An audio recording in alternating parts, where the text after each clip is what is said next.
Bom, estamos começando um Tela 1 Entrevista. Hoje estamos aqui com o Pedro Lemos, o Gabi, que são comediantes de stand-up.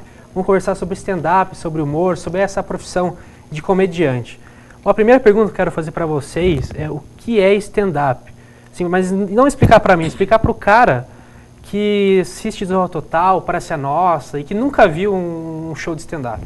Então, stand-up não é nada disso que vocês viram na televisão, não. Stand-up é um gênero de humor que nasceu na Inglaterra, se popularizou nos Estados Unidos, em que é um comediante sem nenhum adereço, nenhuma fantasia, nada, e ele conta piadas que ele mesmo escreveu. Acho que esse é a grande ideia do stand-up, são os pontos de vista dele. Ele escreve seu próprio texto, não tem piada de internet, piada de livro, não tem nada. É ele e não tem personagem, acho que é mais ou menos isso. A ideia do stand-up é para ser assim, é como se tivesse um bar, um palco vazio e tá todo mundo ali no bar e de repente uma dessas pessoas sobe no palco e resolve começar a falar do cotidiano, das besteiras que ela vive, das coisas que ela vive. A ideia do stand-up é para ser assim, é como se fosse uma pessoa que levantou no meio do bar e começasse a falar assim, de igual para igual, assim. Então por isso que a gente fala que no stand-up não dá para você ter personagem, não dá para você ficar utilizando de artifícios para tentar preencher assim ou buscar comicidade. O stand-up ele tem que ser puramente aquilo que você vive, se transformando no seu cotidiano em piada. Então, E por que você começou a fazer stand-up? eu comecei a fazer stand-up porque eu perdi meu emprego, eu era noivo, minha noiva terminou comigo. Aí um dia eu vi um show de stand-up, eu estava deprimido. Aí eu achei aquilo o máximo. Aí eu fui conversar com um comediante no dia, né?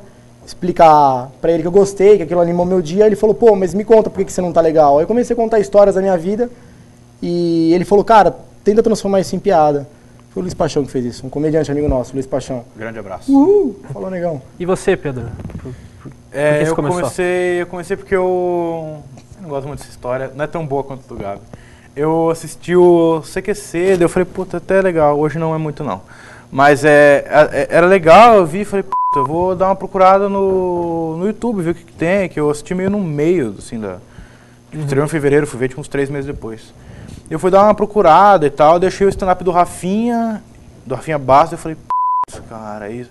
Eu sempre tive uma tendência pro humor, mas eu sempre fui muito tímido, então o humor que eu conheci era o cara se vestir de mulher e gritar no Tom Cavalcante, entendeu? Uhum. E o stand-up eu vi, o cara, é isso que o Gabi falou, o cara normalzão, com a roupa dele, foi lá e fez umas piadas legais. Eu comecei a escrever e, tipo, 6 meses depois fui me apresentar no Santa Comédia, que é um dos mais tradicionais grupos de stand-up do Brasil.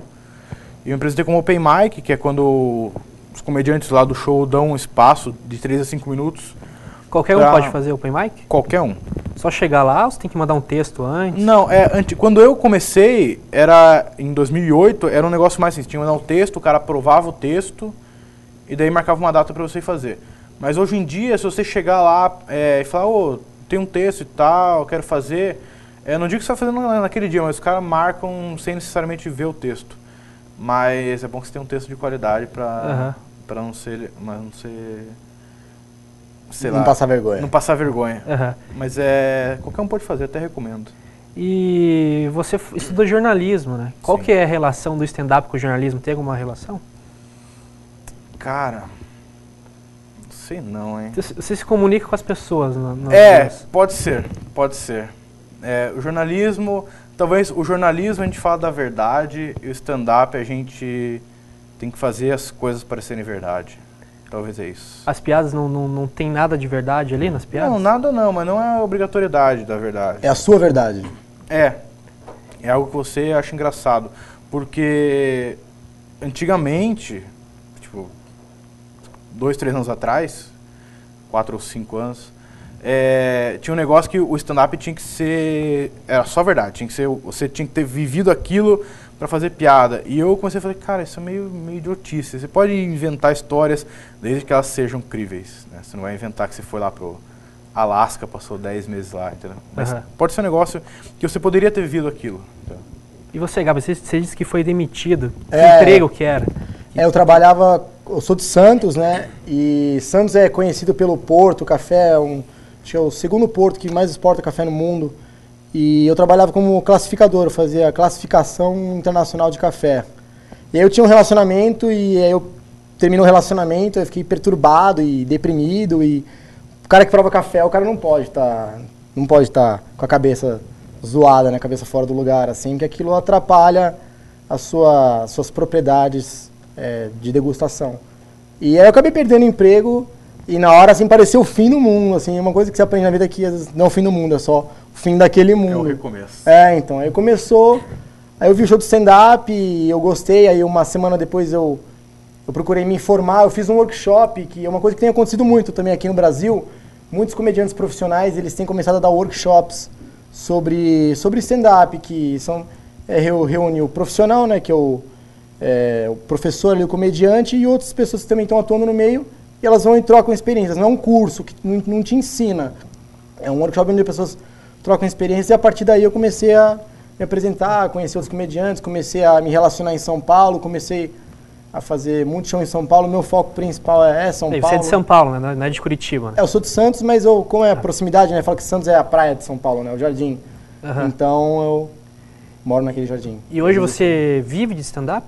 Sim, eu vivo de stand-up. A única coisa que eu faço, eu respiro humor 24 horas. Eu acordo, escrevo piada, penso em piada e durmo pensando em piada e tento transformar tudo aquilo que é de ruim e sombrio na minha vida em piada, assim. Por exemplo, eu tô numa faculdade agora, cara. Eu tô numa faculdade. Quantas faculdades eu já comecei e não me formei, tá? Uma faculdade. Fale umas aí, por exemplo. Eu já fiz rádio e televisão, eu já fiz administração, já fiz publicidade. E eu uso muito isso no meu texto, né? Porque pra mim é uma frustração como comediante, né? Eu não ter me formado em nenhuma faculdade. Então eu falo isso no meu texto, que eu falo... Porque todo mundo na minha casa é formado em alguma coisa. O Pedro me conhece, ele sabe. Eu tenho um pai que é médico, eu tenho uma mãe que é artista plástica, um irmão maior que é médico, um irmão maior que é psicólogo. Então eu odeio quando alguém me pergunta onde eu me formei, sabe? Dá vontade de responder, no útero. Eu não sabia nem se pode falar palavrão. E tem como sair o humor da felicidade? Ah, tem. Tem? Acho que se você pensar que alguma coisa ruim pode acontecer, assim, né? Mas o que o Gabo falou é verdade. O stand-up tem também a capacidade, não é nem capacidade, o humorista, quando ele está muito aguçado já no stand-up, ele consegue, qualquer coisa de ruim que acontece com ele, ele consegue transformar aquilo em piada, entendeu?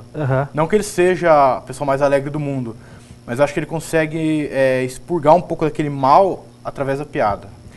Pedro, você falou que você era muito tímido no começo. Como é que foi a primeira vez que você subiu no palco, assim? Foi a um passo de ser traumatizante. O que aconteceu? Cara, é que não aconteceu, né? Ninguém ria de nada. Na verdade, teve uma risada, e foi justamente essa risada que evitou que eu nunca mais subisse num palco.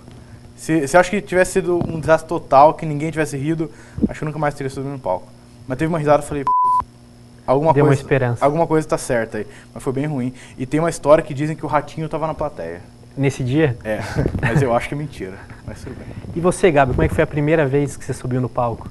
A primeira vez que eu subi no palco, a primeira vez que eu subi no palco foi na minha própria cidade, foi em Santos. E a gente estava conversando sobre isso hoje. Que pra mim foi super traumatizante, porque eu tinha feito esse workshop.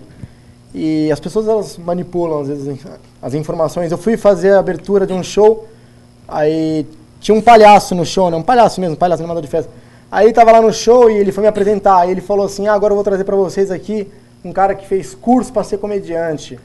Ele fez curso pra aprender a contar piada. Então, com vocês, Gabi. Então eu subi assim, tipo... tipo, tendo assim, sabe, tipo... Parkinson, assim, full time, assim. E foi bom? A galera riu? Foi muito difícil e eu não soube avaliar se houve risadas ou não, porque eu tava numa... Teve mais que uma? Eu tava... Teve mais que uma? Teve mais que uma. Foi melhor já que o Pedro. Começou melhor que eu. Mas eu tava numa dose de adrenalina, assim, e medo na hora que eu não soube nem avaliar, assim. E desde a primeira vez que você pisou no palco até hoje, o que mudou da tua percepção sobre o humor? Mudou alguma coisa sobre humor, sobre stand-up? Mudou que eu aprendi que o stand-up ele é a forma mais verdadeira de você fazer humor. Porque ele é o humor que ele só atinge o ápice dele, né, da qualidade que você pode extrair de si mesmo, quando você aprende a ser 100% específico sobre o que você pensa. Que é uma teoria assim que eu tenho que quanto mais específico você for, mais engraçado você vai ser. Por exemplo, se você falar assim, toda mãe dá uma surra nos filhos. Toda mãe fica pé da vida e dá uma surra nos filhos. Aí a pessoa na plateia ela vai pensar assim, pô, mas será que a minha mãe dá uma surra? Eu não sei. Mas se você falar assim, a minha mãe dava uma surra na gente, a minha mãe, ela não perdia tempo. Eu te aprontava, ela pegava assim, aí você, por ser específico, está falando de si mesmo, aí você dá uma abertura para as pessoas na plateia pensarem, pô, será que a minha mãe, acho que a minha mãe também fazia isso. Pô, minha mãe fazia isso, cara. Então, o stand-up é você aprender a ser o mais específico possível para tentar tirar o máximo de humorismo do seu ser. E você, Pedro, desde a primeira vez que você pisou no palco até hoje, o que mudou assim de percepção sobre o humor? Mudou tudo, cara. Tudo, completamente tudo. Quando só a primeira vez você não sabe direito, principalmente em 2008, que não tinha tanta informação que nem tem hoje. Hoje o cara sobe no palco já com muita referência, eu não tinha quase nada. Eu tinha o Rafinha Basso, que eu tinha visto no YouTube, e, tipo, coisa que eu tinha visto no YouTube. Mas nunca tinha visto nada ao vivo, nem sabia que tinha. Fui saber quando fui procurar pra fazer. Mas mudou tudo, cara. Você vai, cada show que você faz, você aprende uma coisa nova, e daí você vai conversar com gente mais experiente que você aprende mais coisas, você bota aquilo em prática, vê que não é bem aquilo, você descobre sua própria teoria sobre aquilo, é meio como se fosse qualquer outro tipo de profissão. Você vai aprendendo como você vai fazendo, entendeu?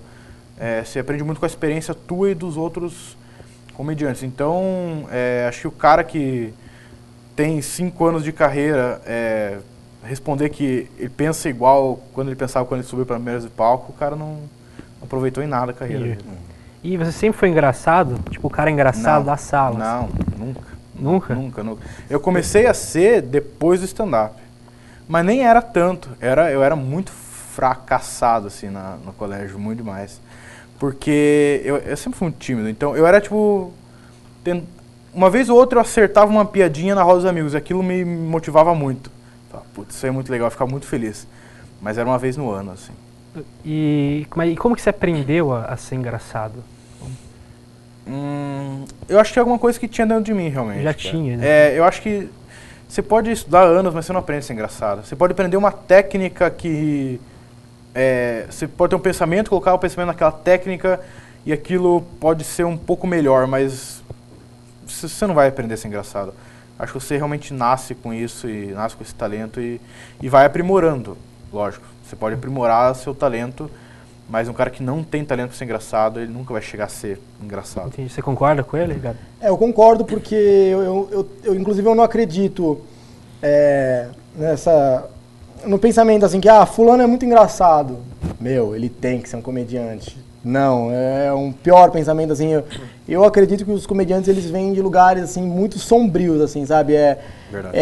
Aquela situação de você não tem o que fazer para melhorar a situação, então o mínimo que você vai conseguir fazer é rir disso, assim, sabe?